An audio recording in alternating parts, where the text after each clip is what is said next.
नमस्कार। ज्योतिष शास्त्र में श्रद्धा और विश्वास रखने वाले सभी जातकों का पारलौकिक जगत चैनल में बहुत बहुत स्वागत है। 16 मई 2022 वर्ष 2022 का पहला चंद्र ग्रहण 16 मई को लगेगा। इस चंद्र ग्रहण के दौरान कई दुर्लभ संयोग बन रहे हैं जो ग्रहण के दौरान पहली बार बनेंगे। ग्रहण की घटना धार्मिक और ज्योतिषीय दृष्टिकोण से बहुत ही महत्वपूर्ण मानी जाती है, जबकि वैज्ञानिक नज़रिए से ये एक खगोलीय घटना मात्र है। हिंदू पंचांग के अनुसार सूर्य ग्रहण और चंद्र ग्रहण दोनों का ही जीवन में बहुत बड़ा महत्व है। ऐसी मान्यता है कि ग्रहण के दौरान कोई भी शुभ कार्य नहीं किया जाता है, लेकिन ग्रहण के बाद सूर्य चंद्रमा अपना पूर्ण प्रभाव प्रदान करते हैं, पूरा लाभ देते हैं। क्योंकि जब सूर्य और चंद्रमा पीड़ित होते हैं तो पीड़ित होने के बाद जब पुनः नैसर्गिक अवस्था में आते हैं तो अपना पूरा फल प्रदान करते हैं। 30 अप्रैल 2022 को वर्ष का पहला सूर्य ग्रहण लग चुका है और अब सूर्य ग्रहण के ठीक 15 दिन बाद 16 मई को चंद्र ग्रहण लगने जा रहा है। इस साल 2022 में कुल 4 ग्रहण लगेंगे, 2 सूर्य ग्रहण और 2 चंद्र ग्रहण। पहला सूर्य ग्रहण 30 अप्रैल को लग चुका है, जो कि आंशिक सूर्य ग्रहण था, लेकिन 16 मई को लगने वाला चंद्र ग्रहण पूर्ण चंद्र ग्रहण होगा और ये वर्ष का सबसे लंबा चंद्र ग्रहण होगा, क्योंकि ये चंद्र ग्रहण प्रातः 7:58 से शुरू होगा और दोपहर 11:25 पर समाप्त होगा। ये ग्रहण सोमवार वैशाख पूर्णिमा के दिन लगेगा और ये दक्षिण पश्चिम यूरोप, दक्षिण पश्चिम Asia, Africa, North America, South America, Atlantic क्षेत्र, पैसिफिक क्षेत्र, हिंद महासागर और भारत के कुछ हिस्सों में नज़र आएगा। ये चंद्रग्रहण चूँकि पूर्ण चंद्रग्रहण होगा और सबसे लंबे समय तक प्रभावी रहेगा, इसलिए वैसे तो इसका प्रभाव सभी 12 राशियों पर पड़ेगा, लेकिन 8 राशियाँ ऐसी हैं जिन पर इस चंद्र ग्रहण का बहुत अधिक प्रभाव पड़ेगा। तो इस वीडियो में हम बात करेंगे सिंह राशि के जातकों के बारे में, जिनके जीवन की दशा और दिशा इस चंद्र ग्रहण के बाद बदलने वाली है। कुबेर का खजाना, धन का भंडार इस ग्रहण के दौरान उन्हें प्राप्त होने वाला है। लक्ष्मी का आगमन होने वाला है, क्योंकि इस ग्रहण के दौरान महालक्ष्मी योग भी बन रहा है। लेकिन उससे पहले मैं आपको ये बताऊंगा कि चंद्र ग्रहण का समय क्या होगा, सूतक काल क्या होगा, ग्रहण के दौरान क्या क्या सावधानियां बरतें, किन उपायों से इस ग्रहण को अपने लिए शुभ और लाभकारी बना सकते हैं। विशेष चर्चा इस बिंदु पर होगी कि गर्भवती माताओं को ग्रहण के दौरान क्या क्या सावधानियां बरतनी चाहिए, जिससे कि उन्हें ग्रहण का कोई अशुभ प्रभाव ना पड़े उन पर और उन्हें पूरा लाभ मिले। तो चलिए वीडियो शुरू करते हैं। चंद्र ग्रहण का बहुत अधिक ज्योतिषीय महत्व है। चंद्रमा हमारा मन है और हमारे मन पर चंद्रमा का नियंत्रण होता है। चंद्रमा मन, मस्तिष्क, सोच, विचारधारा, संवेदना और कल्पना शक्ति का कारक होता है। मन के हारे हार है, मन के जीते जीत। और यही चंद्रमा जब पीड़ित होता है तो हमारे मन, मस्तिष्क, हमारी सोच को प्रभावित करता है। 16 मई का ये चंद्र ग्रहण वृश्चिक राशि में लगेगा और सबसे महत्वपूर्ण बात यह है कि वृश्चिक राशि में चंद्रमा के गोचर के समय देवगुरु बृहस्पति की दृष्टि भी चंद्रमा पर पड़ेगी और गज केसरी राजयोग बनेगा। इसके अलावा बुध की भी दृष्टि चंद्रमा पर पड़ेगी और बुध भी गज केसरी राजयोग बनाएंगे और इस तरह से 16 मई को 2-2 गज केसरी राजयोग आपकी कुंडली में बनेंगे, जो आपके जीवन में बहुत बड़ा सकारात्मक परिवर्तन लाएंगे। भले ही चंद्र ग्रहण 16 मई को लगेगा, लेकिन चंद्रमा पर देवगुरु की दृष्टि पड़ने से, बुध की दृष्टि पड़ने से, सूर्य की दृष्टि पड़ने से आपके मन में सकारात्मक विचार आएंगे, सोच सकारात्मक होगी और प्रचुर मात्रा में धन की प्राप्ति होगी, क्योंकि गज केसरी राजयोग धन का महायोग होता है। ये चंद्र ग्रहण 16 मई को प्रातः 7:58 पर शुरू होगा और 11:25 पर समाप्त होगा। चूंकि ये पूर्ण चंद्र ग्रहण है, इसलिए जहाँ पर भी ये चंद्र ग्रहण दिखाई देगा वहाँ पर इसका सूतक काल मान्य होगा और चंद्र ग्रहण के 9 घंटे पहले सूतक काल की शुरुआत हो जाएगी, जो कि ग्रहण की समाप्ति पर ख़त्म होगी। हालांकि भारत में बहुत ज़्यादा ये चंद्रग्रहण दिखाई नहीं पड़ेगा, केवल कुछ हिस्सों में ही ये चंद्रग्रहण दिखाई देगा। इसलिए जहाँ पर चंद्रग्रहण दिखाई पड़ेगा और इसके अलावा विश्व के जिन जिन हिस्सों में ये चंद्रग्रहण दिखाई देगा वहाँ पर सूतक काल ये मान्य होगा और जहाँ पर चंद्रग्रहण दिखाई नहीं देगा वहाँ पर सूतक काल मान्य नहीं होगा। सूतक काल के दौरान कोई शुभ कार्य ना करें। सूतक काल के दौरान मंत्रों का जाप करते रहें, चंद्रमा के मंत्रों का जाप करें, भगवान भोले शंकर के मंत्रों का जाप करें, ओम नमः शिवाय या महामृत्युंजय मंत्र का जाप करें। चंद्र ग्रहण के दौरान भोजन ना बनाएं और अगर भोजन पहले आपने बना लिया है तो उसमें तुलसी पत्र डाल करके रख दें। ग्रहण समाप्त होने के पश्चात घर और पूजा स्थल पर गंगा जल का छिड़काव कर दें और उसको शुद्ध कर लें। अगर घर में मंदिर है तो सूतक काल के दौरान, ग्रहण के दौरान मंदिर के कपाट बंद कर दें। देवी देवताओं की मूर्तियों का स्पर्श न करें। ग्रहण के दौरान सोना नहीं है, जागते रहें और सबसे बड़ी बात यह है कि नकारात्मक विचारों को मन में ना आने दें। और जब भगवान भोले शंकर की आप उपासना करते रहेंगे, उनके मंत्रों का जाप करते रहेंगे तो नेगेटिव थॉट्स आपके मन में नहीं आएंगे। ग्रहण के दौरान घर से बाहर ना निकलें।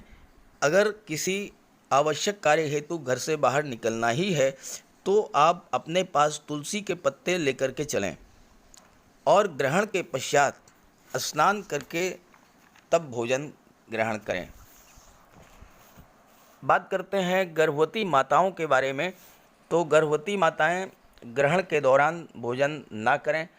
अगर बहुत ज़रूरी हो तो वो पदार्थ ग्रहण करें जिनमें पहले से ही तुलसी के पत्ते रखे हुए हैं और तुलसी के पत्ते सूतक काल से पहले ही तोड़ करके रख लें। भगवान शिव के मंत्रों का जाप करें, महामृत्युंजय मंत्र का जाप करें। इससे आपके गर्भस्थ शिशु पर चंद्र ग्रहण का कोई प्रभाव नहीं पड़ेगा। तेज धार और नुकीली वस्तुएं जैसे कैंची है, चाकू है, सुई है, आलपिन है, इन सब का प्रयोग करने से बचें क्योंकि इसका नेगेटिव इफ़ेक्ट पड़ेगा। और साथ ही साथ बाल और नाखून भी इस दौरान नहीं काटना है। स्नान ग्रहण के पश्चात स्नान करें और स्नान करने के पश्चात ज़रूरतमंद लोगों को दान करें। घर से बाहर बिल्कुल ना निकलें और ग्रहण के दौरान ग्रहण को देखने से बचें। अगर अपरिहार्य कारणों से घर से बाहर निकलना ही पड़े तो तुलसी के पत्ते साथ रखें अपने और तब बाहर निकलें। ग्रहण के दौरान ना तो भोजन पकाएं और ना ही खाएं। घर में अगर मंदिर है तो उसके कपाट बंद कर लें और ग्रहण जब समाप्त हो जाए तो स्नान करें और स्नान करके दान पुण्य ज़रूर करें। इससे बहुत बड़ा लाभ आपको होगा। लक्ष्मी की प्राप्ति हेतु, धन धान्य की वृद्धि हेतु चावल, चीनी, सफ़ेद रंग की मिठाई या सफ़ेद वस्त्रों का दान करें गरीबों में।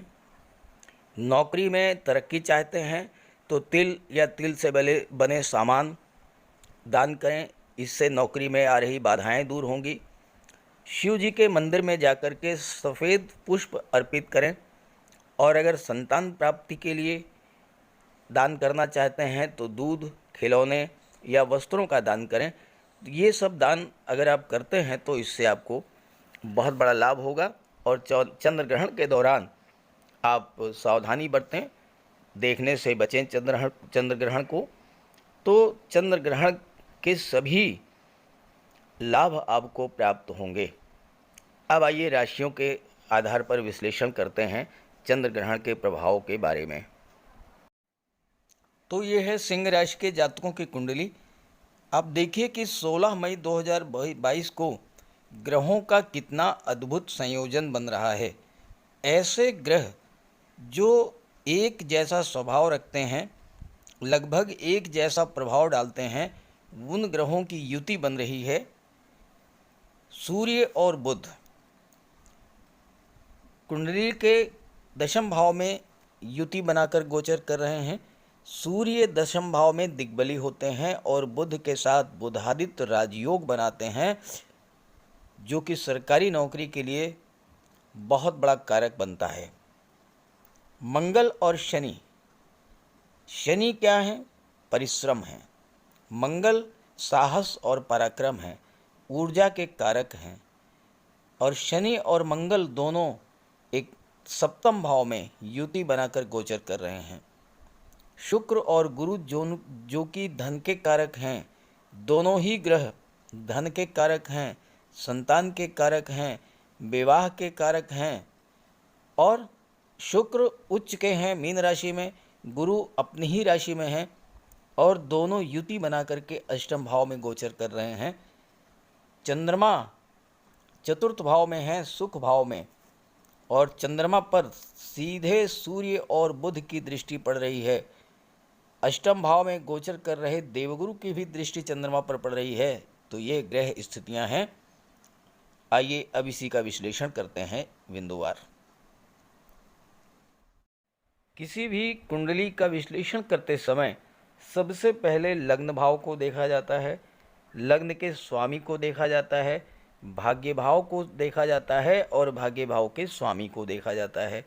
अब यहाँ पर लग्न भाव के स्वामी हैं सूर्य, और भगवान भुवन भास्कर सूर्य देव का गोचर कहाँ है? दशम भाव में। दशम भाव में सूर्य दिग्बली हो रहे हैं और यहाँ बुध भी सूर्य के साथ हैं। इससे सूर्य को और अधिक बल प्राप्त हो रहा है। दशम भाव में जॉब, कैरियर और प्रोफेशन, इसका विचार किया जाता है। सूर्य शासन प्रशासन, सरकारी नौकरी, मान सम्मान, पद और प्रतिष्ठा के कारक होते हैं, जबकि बुध व्यापार के कारक होते हैं, मार्केटिंग के कारक होते हैं, शेयर मार्केट के कारक होते हैं। दिग्बली सूर्य शासन प्रशासन में उच्च पद दिला देंगे। आईएएस, आईपीएस, सिविल सर्विसेज में आपको सफलता दिलाएंगे। प्राइवेट सेक्टर में मैनेजमेंट के क्षेत्र में उच्च पद दिला देंगे। और चूंकि यहाँ बुध भी हैं, इसलिए आप किसी एमएनसी में उच्च पद पर हो सकते हैं। सूर्य नेतृत्व क्षमता में आपकी वृद्धि करेंगे और राजनीति के क्षेत्र में उच्च स्तर की सफलता दिलाएंगे। सूर्य पिता के कारक होते हैं। आपके पिता भी शासन प्रशासन में हो सकते हैं या फिर राजनीति में उच्च पद पर हो सकते हैं, और उनके सहयोग से, उनके मार्गदर्शन में आप आगे बढ़ेंगे। ज्योतिष शास्त्र में कहा गया है कि दशम भाव में सूर्य राज दरबार का सुख दिलाते हैं। राज दरबार का मतलब शासन प्रशासन या राजनीति। सूर्य राजा हैं, आपको भी राजा के समान ही हर वो सुख प्रदान करेंगे जो आप पाना चाहते हैं, क्योंकि सूर्य की दृष्टि सुख भाव पर पड़ रही है और सुख भाव में चंद्रमा का गोचर है, जो कि सुखों के सबसे बड़े कारक हैं। चंद्रमा अत्यंत सौम्य और शीतल ग्रह हैं और ज्योतिष शास्त्र में सूर्य को राजा माना गया है, चंद्रमा को रानी माना गया है। तो राजा की दृष्टि रानी पर पड़ेगी तो स्वाभाविक है कि आपके सुखों में वृद्धि होगी। चंद्रमा विदेश भाव के स्वामी हैं, 12वें भाव के स्वामी हैं, तो आपको विदेश सेवा में जाने का मार्ग प्रशस्त करेंगे। व्यापार के क्षेत्र में अगर हैं तो फिर आपको बहुत बड़ा लाभ होगा, क्योंकि बुध लाभ भाव के स्वामी भी हैं और धन भाव के भी स्वामी हैं। तो बुध के प्रभाव से आपको बहुत अधिक मात्रा में धन की प्राप्ति होगी और धन का संचय भी होगा। चूँकि अष्टम भाव में शुक्र का गोचर है और शुक्र की सीधी दृष्टि सेकंड हाउस पर पड़ रही है, धन के भाव पर। धन के भाव के स्वामी बुध हैं, जो कि शुक्र के मित्र हैं। ऐसे में शुक्र के प्रभाव से आप धन का संचय करेंगे, गोल्ड में, शेयर में, प्रॉपर्टी में निवेश करेंगे। अगर आप महिला हैं तो आपका ज्वेलरी बॉक्स भर जाएगा इस ग्रहण के पश्चात। व्यापार के क्षेत्र में आप कारपोरेट सेक्टर में हो सकते हैं, इंडस्ट्रियलिस्ट हो सकते हैं, आपकी खुद की कोई कंपनी हो सकती है, या आपका कोई रिटेल स्टोर हो सकता है, या आप व्यापार के क्षेत्र में बहुत उच्च स्तर पर होंगे। दशम भाव में सूर्य आपको अच्छे शिक्षक, चार्टर्ड अकाउंटेंट, वकील, वक्ता, कवि, काउंसलर, पत्रकारिता के क्षेत्र में सफलता देते हैं। अगर आप आईटी सेक्टर, कंप्यूटर, इंजीनियरिंग या मैनेजमेंट के क्षेत्र से जुड़े हुए हैं तो ऐसे जातकों को भी चंद्र ग्रहण के पश्चात धन लाभ का प्रबल योग बन रहा है। और पराक्रम भाव में केतु का गोचर है और भाग्य भाव में राहु का गोचर है। केतु का गोचर शुक्र की राशि में है और राहु का गोचर मंगल की राशि में है। केतु आपके अंदर पराक्रम करने की क्षमता में तो वृद्धि करेंगे ही, आप अपने परिश्रम से, आप अपनी मेहनत से अचानक से बहुत बड़ा धन लाभ करेंगे। मंगल और शनि का गोचर कुंडली के सप्तम भाव में है।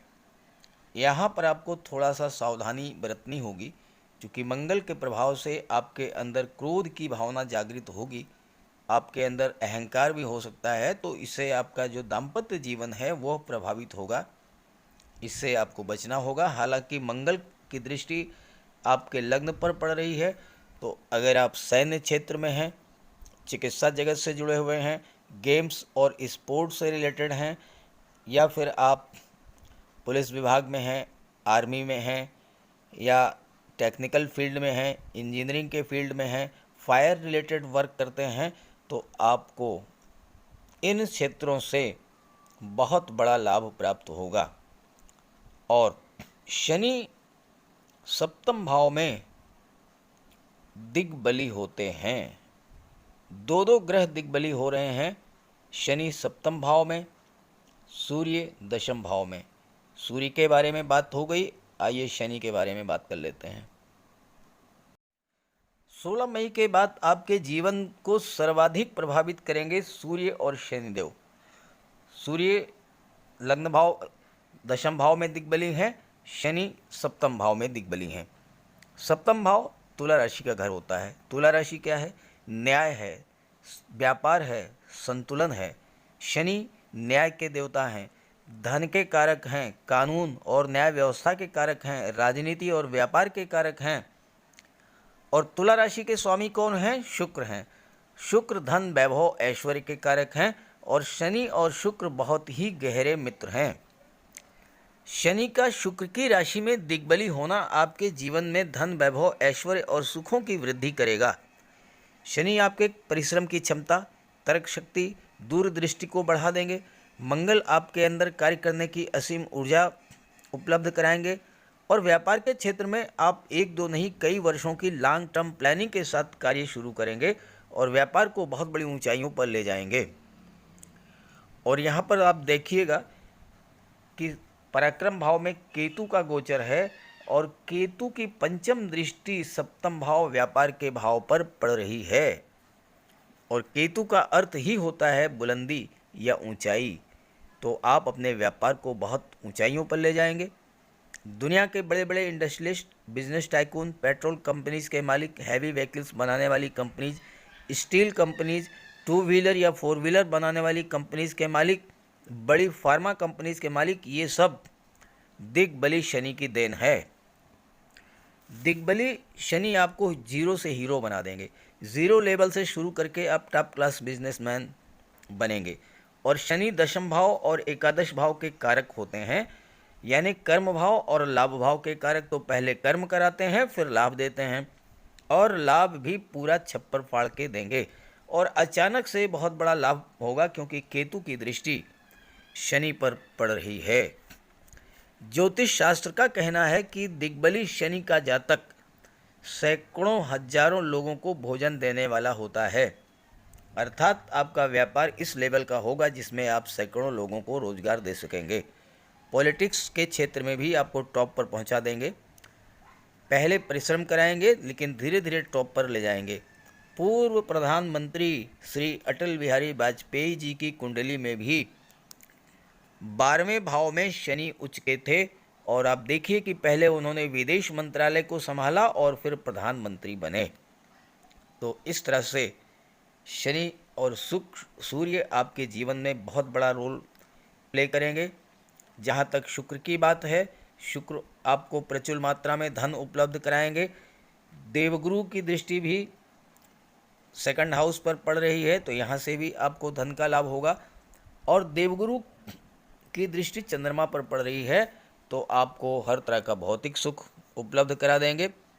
अष्टम भाव में देवगुरु के प्रभाव से आपको दैवी सपोर्ट मिलेगा। अगर आप पर किसी तरह की कोई परेशानी विपदा आती है तो आप सुरक्षित बाहर निकल आएंगे, क्योंकि देवगुरु उस परेशानी विपदा को अपने ऊपर ले लेंगे। साथ ही साथ आप अष्टम भाव आकस्मिकता का होता है, तो शुक्र के प्रभाव से आपको अचानक से धन का भी लाभ होगा।